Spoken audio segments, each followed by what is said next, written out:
Hello, I am Fernanda Paiva from Hitchhiking Stars, taking you on a journey through the astrological transits of the week.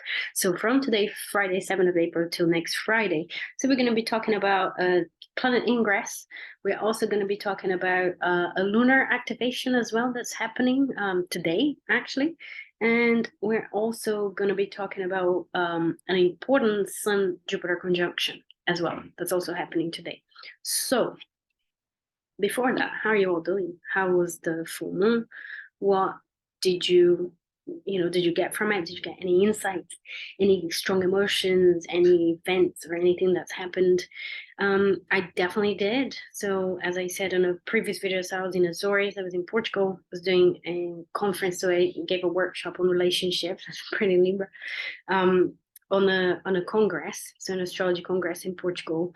So I spent quite a lot of time traveling during this full moon, and alas, this full moon happened on my natal moon, which is in Libra, so very, very close to my natal moon, conjoined that is. And the moon is also the ruler of the ninth house in my chart. So a lot of traveling. And to be honest with you, you know how I've been sharing, and if you've been following my channel, you know how I've been sharing what my process is and Saturn transiting my fourth house and how I've been feeling this urge to, have a little bit more stability when it comes to a home and a place to live and all of that, place to work from as well. There's being a lot more demand for my work as well, and I really need a place to kind of concentrate right and do the work. So this full moon really sort of enhanced my feelings around that. So there was a lot of feelings, especially during the trip, a lot of stress, waiting, delayed flights. I mean, when my flight coming back to London couldn't land instead, I really thought I was gonna die. I'm the only one here that really hates flying because my partner really doesn't mind, and I know a lot of other people that doesn't. But I really don't like flying. I'm a Virgo. I'm very earthy. I like my feet on the ground. So I was just really stressed. I mean, the plane was landing, and then suddenly just kind of went up again, and I was just like, oh my god. And that was like as the full moon was happening, pretty much was like sort of forming. The full moon was happening, and I was just having all of that going on. So we had to kind of land in Birmingham instead, and like during that hour that we had to keep flying and we had to and then go to Birmingham, I just felt so stressed and like emotional, and I realized how much that affects me and affects my ability to work as well more effectively, let's put it that way. So I want to work more, I want to be more productive, and all of these travels are kind of getting on the way. But this is like to give you an example of how the full moon can happen and like how it can work in terms of enhancing our awareness of a situation that's already there. So it's basically already there. Like my urge to go back home, to build something solid, to be a little bit more structured in my daily life. And then the full moon came and just made things even more even louder for me to like really, so there was a lot of frustration, there was a lot of emotions, and fear of death as well in my case. So it's very eventful in that sense. And now I am in London, so I'm back in London, and my brother's house, you can see again like a new background. That's actually quite a nice background I have today. But I am already just about to head to Cornwall again, so I'm going to be looking after a pet. I'm going to be looking after a cat. So there's more traveling. Another interesting thing that happened with this full moon for me was that I got like almost like at pretty much at the exact time of the full moon. I'm not sure what the exact time was here in England, but it's pretty much at the exact time of the full moon. I got an invitation to my graduation. So the graduation for my master's. That's another great example of that full moon because it's the ruler of my ninth house, and ninth house is also the house of higher education. So I thought that was very interesting. Anyhow, tell me how it was for you. What was going on for you? Maybe less eventful, less dramatic full moon for you. But I'd love to know. I'd love to hear about it. I'd love to, engage a little bit with this conversation. And let's just move on. So I'm about to travel. I really need to kind of get on with this. There's informative video. So I'm going to share my screen as per, and I'm going to show you the transits for this week, Friday. So today, this is what we have for today. That's exactly, maybe not the exact time, but definitely the exact day. And one thing that I'm interested is the moon conjoined the south node.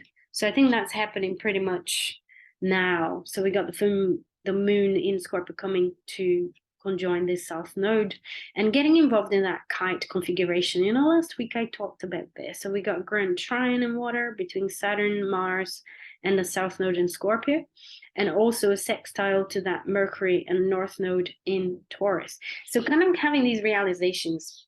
So for instance, my experience of the full moon, having this realization that I really need more stability in my life, and thinking about how can I bring more stability, how can I respond to the demand of clients and the demand for work that I'm having in a more effective, efficient way. And that's definitely not traveling around constantly. So that was a lot of insight, and the insights was definitely more closely related to values, what my values are right now, but also a sense of stability. What brings me stability? Definitely being on a plane and not being able to land, and having to land in Birmingham, and then having to travel all the way from Birmingham back to London, and adding all of these hours to to getting along, getting from one place to another, do not bring me stability. They actually bring a lot of instability. So the moon is today kind of conjoin that south node and activating that kite, bringing another perspective, another layer of perspective into this healing process that we're all going through, right? Another thing that I thought that was also connected with this full moon, and it's connected to the transits of this week as well, is the sun being sandwiched between Chiron and Jupiter. So it's almost like we're going from being very aware of our wounds, so being very aware of where it hurts. That's the Chiron, right? Oh, this really hurts. To Jupiter. So it's moving from that Chiron towards Jupiter. And so it's moving towards the expansion. So what can I do to soothe this wound? How can I grow based on the awareness of this wound as well? Where can I expand in my life? Where can I expand my sense of self as well, and my autonomy to take action as well? That would be Aries. So this is definitely the flavor for this week as well. So if we keep moving the day, so tomorrow we still have a moon in Scorpio. Remember, moon is like this sort of lunar daily emotions, daily moods as well, passing moods. I definitely don't feel as frustrated and as emotionally intense like I was feeling a couple of days ago when I was doing all of those travels. And again, it's so crazy, isn't it? I am an astrologer, and you'd think being an astrologer, I would know that that would be a full moon and it would be on my moon, and so I shouldn't be choosing that day to travel. But I do believe that there is a higher intelligence in everything that happens. And if I just keep planning everything, I'm sort of, I don't know, I'm sort of like not experiencing it in the way that I need to experience. So maybe it was even a Freudian slip that I booked my flights for the day of the full moon. Anyhow, there was this big insight that came about, and now it's kind of stable a little bit more, it's stabilized a little. So a little bit calmer, less intense. Nevertheless, don't forget what came up to you. It's not about forgetting the intensity, because that intensity came up and pointed at something. And what we need to look into, what we need to keep in mind, what we need to pay attention to in our lives was kind of shown by this full moon, by this configurations there. And so the sun traveling from Chiron to Jupiter is sort of carrying that message forward and saying, hey, maybe there are some opportunities here for you to grow. There's something that you can expand here, that you can bring to fruition as well. And it's got to do with your autonomy and your sense of potency in the world. That's another good one for Aries. So letting the things behind with that grand trine that's kind of beginning to fade, but letting things go, moving towards that sense of the stability, but also with the idea that these things need to be gone. It's like there's old feelings, these old ways of being, the resentments and the past emotions and whatever it is, the past ways, right? So my life has been traveling for many years, but that's the old way now. I'm beginning to shift into a new way of being, into a new person with new needs. So I think that's what we're talking about here with this Aries with the Sun, Jupiter in Aries. And so this is the focus of this week, which is quite warm. Is a warm sort of focus here, really. So there we have, this is Monday the 10th, and you can see how the Sun is really getting close to Jupiter. We also have Venus at the last degree of Taurus, so enjoying that that Venusian quality that Taurus really enhances there as well, the values, the beauty, femininity, etc., because that's shifting. And so on Tuesday, the 11th, that's when the Sun and Jupiter are forming that conjunction, and Venus is also moving to Gemini. So I think those are the two big planetary movements of this week. They are quite extroverted. Venus is forming a square to Saturn as well, though, so there is a sense of challenging self-worth. You might have some situation that's challenging your self-worth, and because it's in Gemini, it's about communicating it. How can you communicate your worth more clearly in the situation, right? Don't let it be confused and dissolved and diffused in a situation with that Saturn and Pisces, but do communicate rationally about why do you think you're worth that much, or why do you think your worth is this, or why do you think you shouldn't be treated in this way in this relationship, etc. So there's something about that Venus moving into Gemini and the new quality, valuing words, valuing communication, valuing word exchange somehow. That's something to think about with that Venus in Gemini, and being the new focus, right? But also that Jupiter Sun conjunction at 21 Aries. So if you have anything at 21 Aries, that's definitely activating that little bit in your natal chart.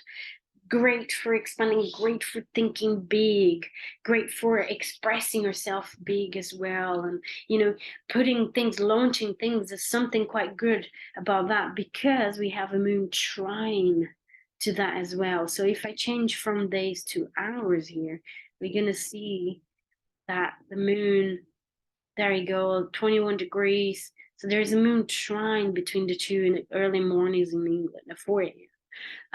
But you can consider that on the 10th of April already, because it's an applying aspect. So if you need to send a proposal of some kind, if you need to communicate with an authority figure, or, learning, launch a product, launch a course, and this is a really positive aspects to do that, that sense. We got a Jupiter with the Sun, and we got Moon inside, we got double Jupiter kind of flavor there.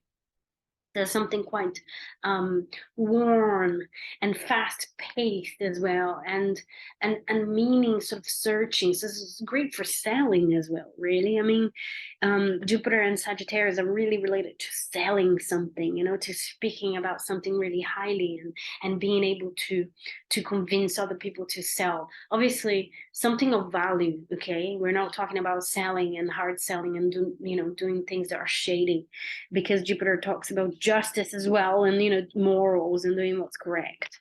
And also because I strongly believe in that as well. So sell things, but sell things with values. Sell things that are truly valuable to other people, that are truly going to be helpful in their process of growth, right? So we also have Mercury coming close to conjoin Uranus, but not just yet. It's also the aftermath of a full moon, so it's a time to kind of take it easy, slow down a little bit, even though we have that Sun, Jupiter, and the moon in Sag there as well. There is a sense of resting in terms of the lunar phase, in terms of where the Sun and the moon is. There's a kind of a conclusion there as well. But you could definitely be doing things that are Jupiterian in nature, and also Aries, doing something on, going for a walk in nature on your own on these days, and having a sense of the bigger picture, right? I think about the bigger picture when there is Jupiter involved as well.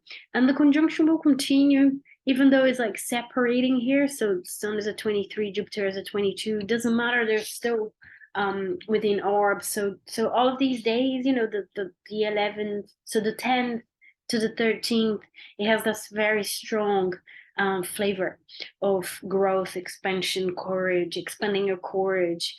If you've been scared of something, those are great days for you to kind of, I don't know, to place that into a larger picture in your life, why you've been scared of that, and to try it, try and embrace something new in your life. Try to embrace some kind of challenge there that you can be doing, that you could be, I don't know, that you could be applying there in your life as well, and reflection this beautiful configuration.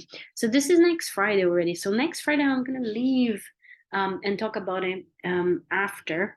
But there's definitely a great opportunity there with the Sun Jupiter, with the Moon crossing that South Node and bringing even more of that awareness of what's happened with this full moon, and with the Venus shifting into Gemini. Pick up a great book to read. Write out letters and use your words, play some Scrabble, something Gemini, like, to honor that Venus coming into Gemini as well. So that's it for today. Let me know how you feel. How's this experience going for you? How the full moon was for you as well? Did you have any insights? Did you have anything that came up relationship-wise, or about your aloneness as well? I'll be really interested in every comment that you write. I will respond. So I love this interaction. So I'm always responding to it. Wish me luck with my travels, because I'm going to be traveling for at least a few more months, at least like another couple of months. And yeah, if you enjoyed this video, please give it a like so the word can be spread a little further. I am going to be working on my YouTube channel more and more. This was also an insight coming from the full moon, so I really love this channel. I really love to share ideas and interpretations. So I am planning to do a little bit more on natal charts and natal chart transits. So if you have any ideas, any suggestions, please write down in the comments as well. I'll definitely take into consideration, and subscribe to the channel as well. I'm trying to expand the channel, which is great with our Sun Jupiter. So I'm trying to expand this channel and get the message across a little bit more, share more wisdom, more astrological pearls, more on constructive astrology as well, using astrology for growth rather than moaning. And make our best, do our best, be our best. And I'm gonna go now, but I will be seeing you all in next Friday, I guess. So until then, bye bye.